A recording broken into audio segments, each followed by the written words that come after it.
வணக்கம். என்னோட பேரு தாமரை செல்வி. இன்னைக்கு நம்ம கேட்டுக்கிட்டு இருக்கிற படம் மனோகரா. வாங்க கதையை தொடரலாம். அந்த சபையில அவங்க அம்மாவை பார்த்த மனோகரன், நீங்க எங்கம்மா இங்க வந்தீங்க?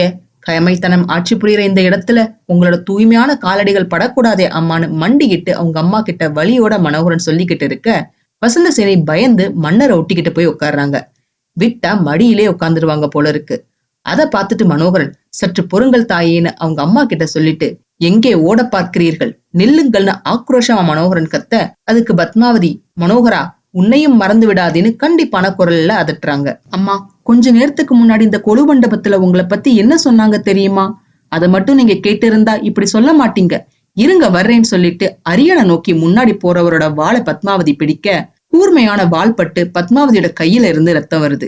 அதை பார்த்து மனோகரன், பாதகம் இல்ல, உங்களோட புனித பொற்கரத்துல இருந்து சொட்டுற ஒவ்வொரு ரத்த துளிக்கும் இந்த பொல்லாதவர்கள் பதில் சொல்லியே ஆகணும்னு சொல்லி மனோகரன் முன்னேற, பத்மாவதி அவரை தடுத்து, மனோகரா என்னத்தானே இகழ்ந்தாங்கன்னு சொல்ல, அதுக்கு மனோகரன், விடுங்க, என்னோட தாயை இகழ்ந்தவன என் தாய் தடுத்தாலும் விடேன்னு சொல்லிட்டு போக, மனோகரனை பார்த்து, மனோகரா நில், நீ என்னோட மகன்கிறது உண்மையா இருந்தா நான் சொல்றதை கேளுன்னு சொல்ல, அதிர்ச்சியோட மனோகரன் அம்மானு கூப்பிடுறார். முதல்ல நீ வளர்ந்த இந்த வயிற்றுல வாழை பாய்ச்சிட்டு பிறகு மகாராஜா கிட்ட போ, தாயோட பிணத்து மேல நின்னுக்கிட்டு தந்தை கிட்ட போரிடுன்னு சொல்லிட்டு மனோகரனுக்கு முன்னாடி மன்னரை மறைச்ச மாதிரி பத்மாவதி நின்னுட்டு, இதோ உன்னோட தாய், என்ன முதல்ல கொள்ளு, என்ன கொன்னுட்டு உன்னோட கொள்கைப்படி நடன்னு ஆத்திரமா பத்மாவதி சொல்ல, அவங்க அம்மா சொன்ன வார்த்தையை கேட்டு அதிர்ச்சியில மனோகரன் உறைஞ்சு நிக்கிறார்.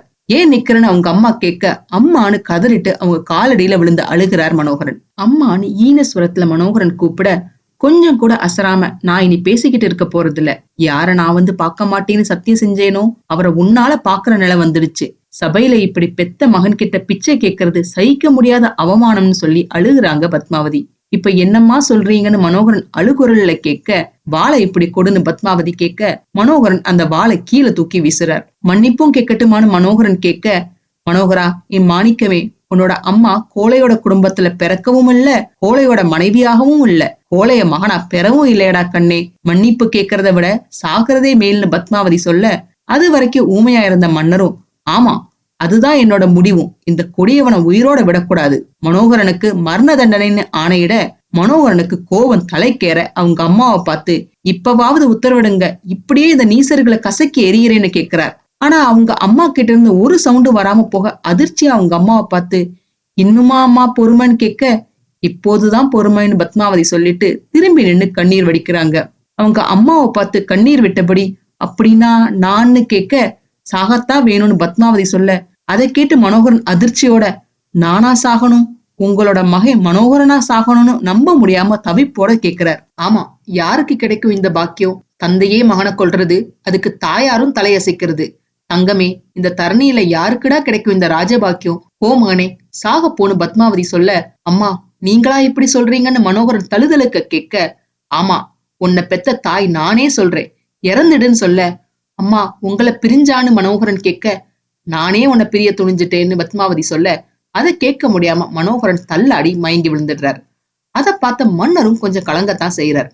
கலங்கி என்ன பிரயோஜனம், ஒன்னும் பண்ணாம அப்படியே சிலையாகி இருக்கார் மன்னர். அதை பார்த்த மக்கள், இளவரசரை விடுதலை செய்யுங்க, அநீதியான தீர்ப்புன்னு கோஷமிட, மக்களையும் பத்மாவதி அமைதியாயிருங்கன்னு அடக்கிட்டு சத்தியசீலர் கிட்ட, சத்தியசீலரே மனோகரனை கொலைக்களத்துக்கு தூக்கிட்டு போக ஏற்பாடு செய்யுங்கன்னு சொல்ல, அதை கேட்ட மக்கள், கூடாது கூடாது, இது அக்கிரமம்னு ஆரவாரம் செய்யறாங்க.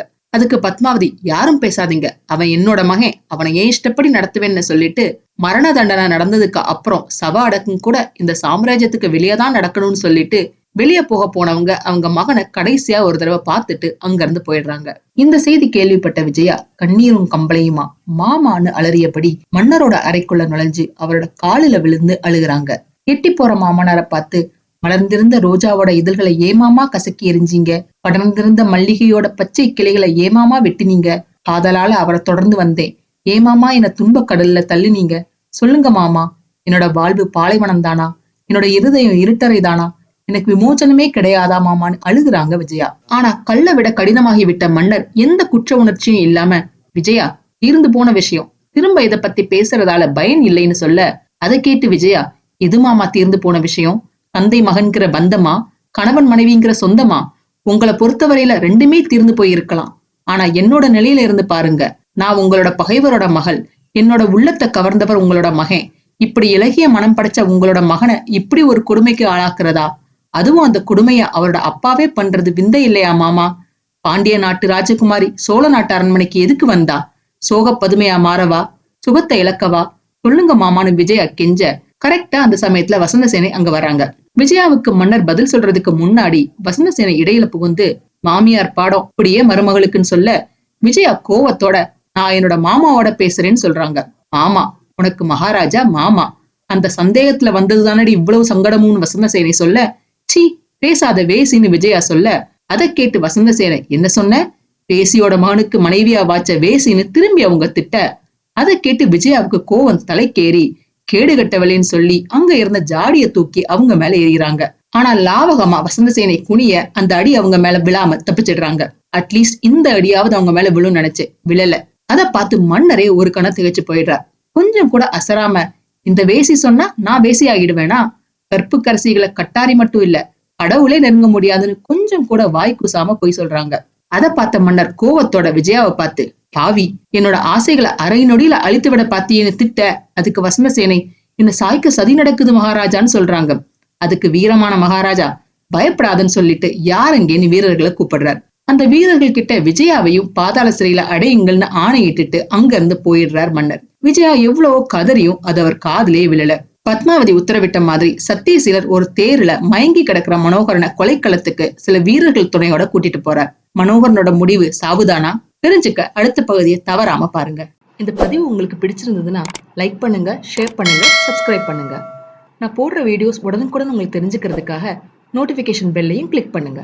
என்னங்க, கதை சுவாரஸ்யமா போயிட்டு இருக்கா? இந்த கதையை பத்தியான உங்க கருத்துக்களை தவறாம என்னோட ஷேர் பண்ணுங்க.